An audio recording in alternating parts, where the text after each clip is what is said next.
You know, we're all getting used to watching video online, and I think probably like me, you've noticed that there are some that are really easy to watch that look really good and sound really good, and there's some that are kind of hard to watch because it's not very good and it sounds terrible and you don't want to pay attention. So what we're going to do today is go over some tips to make your videos look a little bit better when you're recording them, and also make them consistent if you're adding them into a larger group of videos that a lot of people are doing.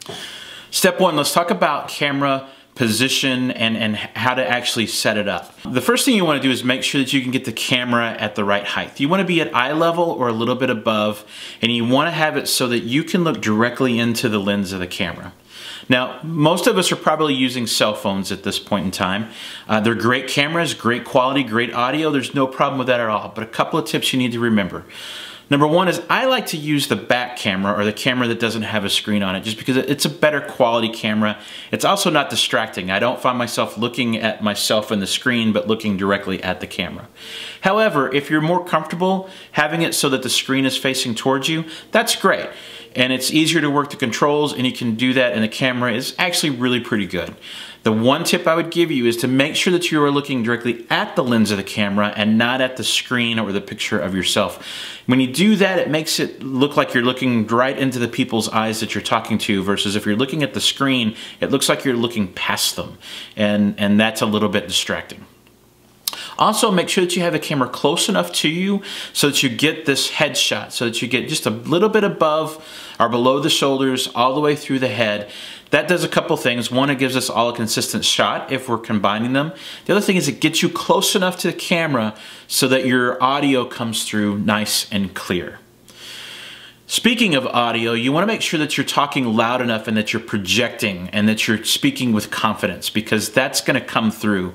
If it's really soft audio and you're talking like this, then it's going to be hard to come through, and we'll have to boost that audio up enough, and there'll be a lot of background noise. Speaking of background noise, you might want to take a few minutes while you're doing the video and shut down any furnaces or air conditioners or fans that are running. Make sure that you're in a quiet location, that there will be no dogs barking in the background, and silence your cell phones while you're doing this, because that will become distracting as well.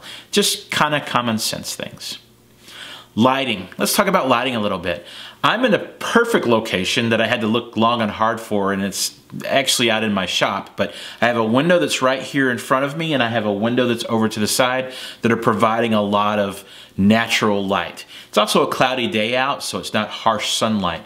If I didn't have that, I would set up some lights around me, or just turn on the overhead lights so that it was bright enough. Cameras these days do a really good job of picking you up if you give them enough light.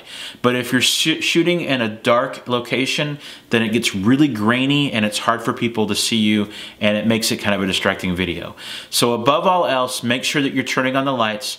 Try to avoid harsh lights behind you. I've actually turned off all the lights behind me so that it's just really lights coming from my side and my front, and I would highly recommend that you do the same thing.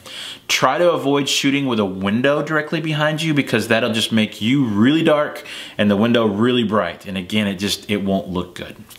The last most important thing for consistency is we want to make sure that you're shooting in landscape mode. So the camera should be wide and narrow, or not tall, versus portrait mode, which is skinny and tall. We want to be in landscape mode. That just makes sure that everybody is the same. I know there's a lot of debates about this on the internet. People like both directions. For the sake of the videos that we're putting together, we're using landscape. So make sure that you hold your phone sideways and you're taking the video that way. Again, I hope this gives you some information that you can use, and thank you for volunteering, or thank you for doing your part in whatever videos we're putting together right now. I really appreciate it. Thanks.